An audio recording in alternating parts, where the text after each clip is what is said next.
नमस्ते, मैं हूं रविंद्र गौतम और आप देख रहे हैं ब्लंटली स्पीकिंग। और हम बात करने जा रहे हैं शेयर बाजार की कि शेयर बाजार का जो अगला सप्ताह है यानी कि 29 जुलाई से लेकर 2 अगस्त तक का वो कैसा रहने वाला है। पिछले सप्ताह जो सुभाष जी ने बताया, अगर आपने देखा होगा तो एग्जैक्ट वही लेवल आए। और जो दर्शक इस शो को, इस कार्यक्रम को देख रहे हैं पिछले कई सप्ताहों से, यानी कि कई हफ्तों, मैं कहूंगा अगर 2 महीनों का अगर देखें, पिछले 7-8 सप्ताहों का, तो उसमें देखेंगे जो सुभाष जी लेवल डिस्कस कर रहे हैं, उनका जो एनालिसिस है वो बिल्कुल सटीक जा रहा है। और जिसने इस लास्ट वीक में जो नीचे के लेवल्स आए थे, जो सुभाष जी ने 24,100 निफ्टी के लिए शेयर किया था और 50,100 की वहां पे बड़ी स्ट्रॉन्ग बाइंग बनती है, तो उस लेवल को भी टच किया, बल्कि उस लेवल से भी थोड़ा सा नीचे आया। तो जिन लोगों ने वहां पे उस लेवल पे कुछ बाइंग करी होगी, तो उन्होंने लास्ट वीक जो हमारा फ्राइडे था, क्लोजिंग था, तो वहां पे आप देखा होगा कि कितनी अच्छी रिकवरी आई है। अब ये रिकवरी आगे ऐसी ही तेज चलने वाली है जिस तरह से बाजार में तेजी चल रही थी। और जो हमारा बजट था, बजट के दौरान जिस तरह से मार्केट गिरी थी, तो क्या ये तेजी रहेगी या जो मंदी एक बार जरा सी 1-2 दिन के लिए आई थी वही वापस जाएगी, इन सब विषय पे हम चर्चा करेंगे। तो इसके लिए हम सुभाष जी से हमेशा चर्चा करते हैं। सुभाष जी, आपका बहुत स्वागत है।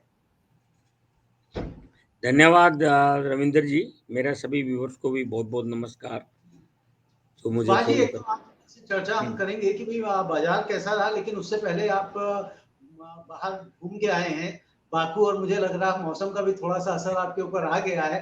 तो थोड़ा सा बताएं कि बाकू कैसा है और क्या विशेष है देखिए वहां पे। देखिए बाकू शहर बहुत बढ़िया है। अजरबैजान का कैपिटल है। जी। सफाई बहुत अच्छी है, मौसम बहुत एक्सीलेंट था। अबे अभी करंटली आप देखें तो वहाँ पे इंडियंस काफ़ी लोग जा रहे हैं।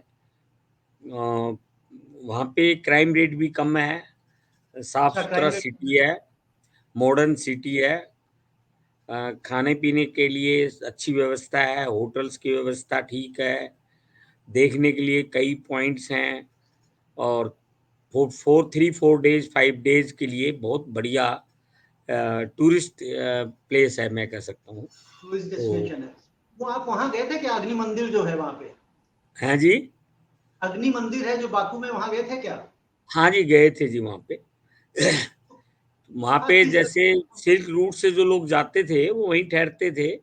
वहाँ फायर चलती रहती है। और मतलब जैसे धर्मशाला, ऐसे सराय बोलते हैं उसको, सराय वहाँ पे नाम भी उसका लिखा हुआ है। तो तो वो बड़ा। सुभाष जी, वहाँ पे अग्नि मंदिर जो है वो हमारे सनातन धर्म के अनुरूप है या वहाँ के लोग अग्नि की पूजा करते हैं इसलिए है? अगर तो आपने थोड़ा सा वहाँ पे पूछा पाछा हो या रिसर्च करी हो। नहीं, मतलब बेसिकली क्या है कि वहाँ पे उस पर्टिकुलर जगह पे गणेश जी की मंदिर बनाया हुआ है। और फायर भी है, मतलब आज भी चल रही है वहाँ, क्योंकि उस टाइम पे 100-200 साल पहले, 300 साल पहले फायर बड़ी इम्पोर्टेंट रखती रहती थी। तो लोग जो व्यापारी जाते थे सिल्क रूट के ऊपर, तो वो यूरोप में और उस साइड में, वो लोग वहाँ ठहरते थे उस सिटी के अंदर, बाकू सिटी में। और वहाँ पे पर्टिकुलर उनके लिए रूम्स वगैरह बने हुए थे। और सनातन धर्म के हिसाब से भी वहाँ मंदिर-वंदिर भी बना रखा है। और भी मतलब वहाँ पे बहुत सारे टूरिस्ट प्लेसेस हैं। एक हमने जैसे ओल्ड कार्स का वहाँ पे वो पूरा एग्जीबिशन टाइप का है। 1800 से 2100 तक की जितनी कारें आई हैं, उनके मॉडल रखे हुए हैं बड़े अच्छे तरीके से, सुव्यवस्थित तरीके से। चलिए चलिए सुभाष जी, एक चीज और हाँ पूछ जी। रहा था इस बाकू पे ही कि हाँ जी। जिस तरह से जो वेजिटेरियन लोग हैं उनके लिए वहाँ पे क्या ऑप्शंस, क्या प्रोविजन रहता है? क्या मतलब कोई इस तरह के होटल्स या रेस्टोरेंट हैं जहाँ पे मतलब प्योर वेज फूड ही मिलता हो? प्योर वेज तो काफ़ी सारे इंडियन रेस्टोरेंट्स हैं। और एकदम प्योर वेज हमारे इंडिया की तरह से खाना मिलता है, नॉर्थ इंडिया की तरह से। दाल, चावल, गोलगप्पे, चाट, पापड़ी, अ, पाव भाजी, छोले भटूरे, डोसा, तो यानी सांभर, ये सब कि मिलता प्योर है। वेज के ऑप्शन है फल, वहाँ पे, हैं? फ्रूट्स, दूध, दही सब मिलता है। चलिए चलिए। चलिए कोई सुभाष दिक्कत जी, अब मार्केट की भी चर्चा कर लें, बाकी की तो हो गई चर्चा। हाँ जी, हाँ जी, हाँ तो जी। सुभाष जी, जिस तरह से लास्ट वीक आपने शेयर किया था कि मार्केट कैसे रहने वाला है, वो एग्जैक्टली आपके लेवल पे ही चल रहा है। मुझे नहीं पता वो कैसे चल रहा है, या आप चला हुँ। रहे हैं, वो कहते हैं ना कुछ लोग ऑपरेटर चलाता है, ऑपरेटर चलाता है, तो नहीं, कैसे चल रहा है? मार्केट मार्केट तो बहुत बड़ा है। आज जी। के टाइम में कोई भी बड़ा से बड़ा प्लेयर भी मार्केट को इन्फ्लुएंस करने में डरता है। मतलब मार्केट उस हिसाब से चले, ऐसा नहीं है। मैं डाइवर्सिफाइड प्लेयर है। हाँ। एक दिन सुभाष जी, स्पेशली इसमें भी एक आपसे ना प्रोग्राम रखूंगा कि जो ये मार्केट चलता भी है, कैसे चलता है, कितनी कैपिटल से जो लोगों का होता होगा, कि जैसे एफआईआई कहा जाता है, डीआईआई कहा जाता, कितने हजार करोड़ या कितने लाख करोड़ से मार्केट ऊपर नीचे हो सकता है। सुभाष जी, जिस तरह से लास्ट वीक 24,851 पे निफ्टी बंद हुआ है हुँ, फ्राइडे को, और बैंक निफ्टी भी 51,352 पे बंद हुआ है, हुँ, और हुँ। जबकि 24,100 से नीचे निफ्टी चली गई थी। तो इस वीक के जो आप लेवल देख रहे हैं, वो किस तरह के हैं? देखो, मैं इस वीक भी ये देख रहा हूँ कि मार्केट जो है ना 24,400-500 पे सपोर्ट लेवल में, इससे नीचे जाने के चांसेस बहुत कम हैं और ऊपर में 25,500 आप कह सकते हो कि 25,500 तक जा सकता है मार्केट। मतलब आप मोर ये कह रहे हैं लाइकली कि 25,000 के आसपास ही रहेगा, मोर लाइकली मतलब 25,000 25,200 के लेवल आसपास क्रॉस कर रहेगा, सकता है? लेकिन ऊपर में 25,500 तक जा सकता है। और मार्केट बात में हाँ जी, हाँ जी, पूछिए। मैं पूछ रहा था, तो क्या आपको लग रहा है कि इस वीक जो है ना 25,000 का लेवल क्रॉस कर सकता है मार्केट? मेरे ख्याल करना चाहिए, एकदम करेगा। मतलब इसके लिए आप फैक्टर्स रिस्पॉन्सिबल आप मानेंगे ना, हम्म, तो देखिए बहुत सारे फैक्टर्स हैं। जैसे मैं हमेशा कहता हूँ कि कॉर्पोरेट अर्निंग अभी अच्छे रिजल्ट्स आ रहे हैं क्वार्टर्स के 30 जून के और अभी भी बहुत सारी कंपनियों के रिजल्ट्स आने हैं, है ना? तो जैसे अ, इवन निफ्टी 50 के भी कंपनियाँ हैं, टाटा मोटर, स्टेट बैंक, कोल इंडिया, इनके सबके रिजल्ट्स नेक्स्ट वीक आने की बात है। अ, जी। दूसरी बात ऑटो सेल्स की फिगर आएगी, है ना? हम्म, जैसे जुलाई महीने की फिगर्स ऑटो सेल्स की आ जाएगी, 1 अगस्त, 2 अगस्त को, है ना? तो वो भी मैं मान लो पॉजिटिव रहती है, जो लाइकली है, वो पॉजिटिव ही रहेगी। और पीएमआई अदर कॉर्पोरेट डेटा आना है। ग्लोबल के हिसाब से फेडरल बैंक की मीटिंग है 31 जुलाई को। उसके अंदर भी पॉजिटिव लग रहा है कि वो इंडिकेशन देंगे क्योंकि इस महीने तो वो कुछ रेट नहीं घटाएँगे, लेकिन सितंबर का वो इंडिकेशन देंगे सितंबर मीटिंग का। बैंक ऑफ जापान की भी 31 जुलाई को होनी है। बैंक ऑफ इंग्लैंड की 1 अगस्त को फेडरल मीटिंग है, उनकी भी मॉनेटरी पॉलिसी के बारे में मीटिंग है। तो ये सारे डाटा और सारे ग्लोबल क्यूज़ इम्पोर्टेंट हैं। अनएम्प्लॉयमेंट के डाटा फेडरल एज के, यूएस के, पीएमआई के डाटा इंडिया के आने हैं कि भई पीएमआई मैन्युफैक्चरिंग की क्या रहेगी। जैसे एचएसबीपीसी पीएमआई के डाटा इंडिकेटर कर रहा है कि 58.5 है, जो कि पिछले जून के अंदर 58.3 था। तो ये सारे डाटा हैं जो इम्पोर्टेंट हैं।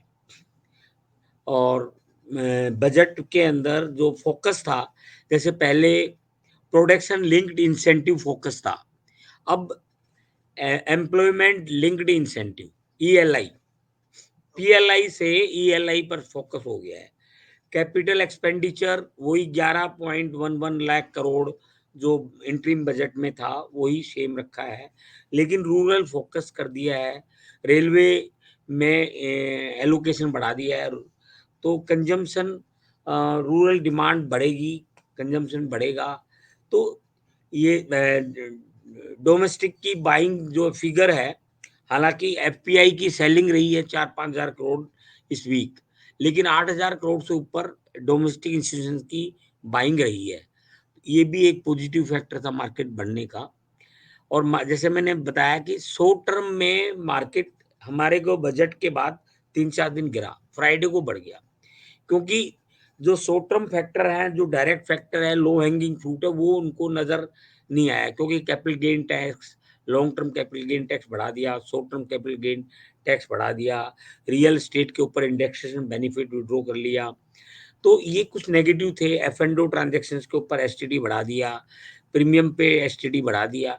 तो ये कुछ जैसे हम कहते हैं ना इमीडिएट नेगेटिव नजर आते हैं, लेकिन जो लॉन्ग टर्म पॉजिटिव फैक्टर है वो थोड़ा सा जब आदमी स्टडी करता है, कॉरपोरेट्स के व्यूज सुनता है, इकोनॉमिस्ट के व्यूज सुनता है, और पूरी लॉन्ग टर्म अंडरस्टैंडिंग की बात मार्केट को अब समझा है लोगों ने, तो लॉन्ग टर्म तेजी के हिसाब से मार्केट सही है। क्योंकि जैसे आरबीआई ने एक डिविडेंड डिक्लेयर किया था 2 लाख करोड़ से ऊपर, तो लग रहा था ये वेलफेयर स्कीम्स में चला जाएगा, वो ना करके इन्होंने फिस्कल डेफिसिट को एड्रेस किया है।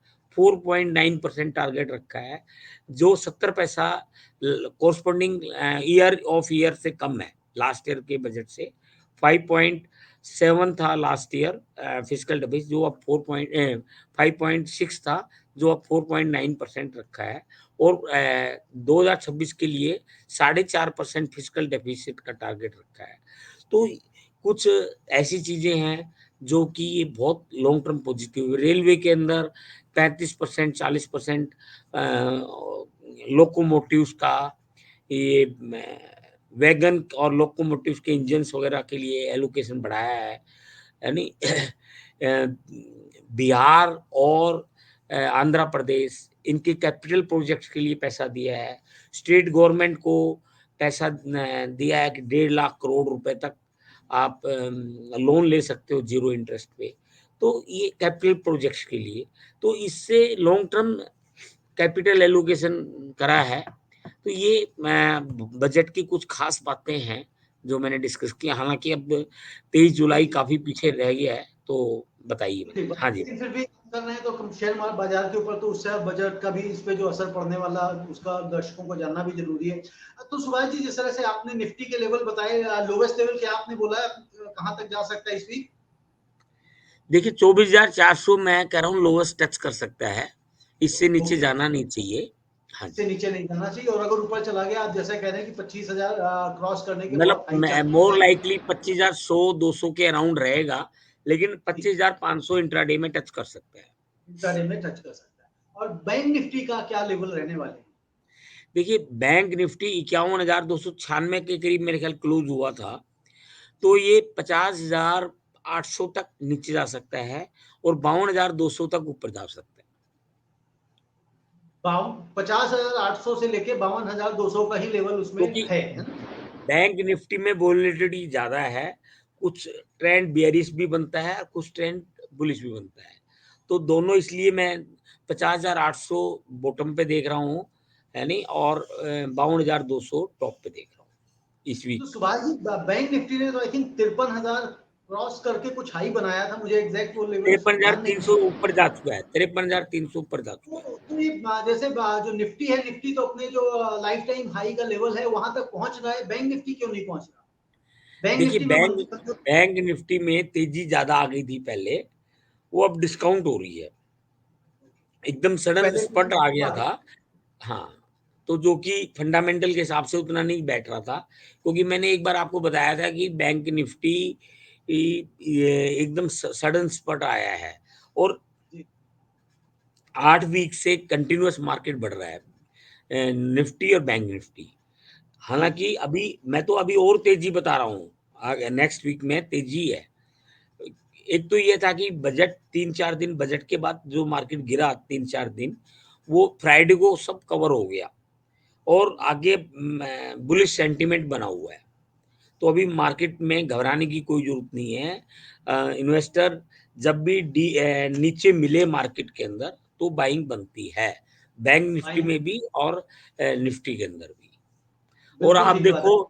ये निफ्टी स्मॉल कैप 100 निफ्टी और मिड कैप 100 दोनों ज्यादा बढ़े हैं, वो 3% तक बढ़ गए हैं, बेंचमार्क को क्रॉस किया है। ये तो 1% के करीब बढ़ा है, वो 3-3% तक बढ़ गए हैं। जी, तो इसका तो मतलब यानी कि ट्रेंड, घबराने की, ओवरऑल ब्रॉड ट्रेंड तेजी का ही है। जी, तो सुभाष जी, यानी कि निवेशकों की घबराने की कोई आवश्यकता नहीं फिलहाल, अभी बिल्कुल मार्केट बिल्कुल अपनी बेधड़क कर रहा है। बेधड़क रहे, और जब भी कोई डिप मिलता है नीचे मार्केट के अंदर, तो बाइंग बनती है। तो वो बाई करेंगे। ठीक है। बहुत-बहुत धन्यवाद सुभाष जी आपका। और निवेशकों को मैं हमेशा कहता हूँ कि जब भी आप कोई भी निवेश करें, तो अपने वित्तीय सलाहकार की मदद अवश्य लें, क्योंकि यह कार्यक्रम विश्लेषण के लिए है, ना कि हम यहाँ पे कोई सलाह दे रहे हैं कि क्या खरीदना है और क्या बेचना है। बहुत-बहुत धन्यवाद सुभाष जी। नमस्ते। धन्यवाद जी, सभी को धन्यवाद।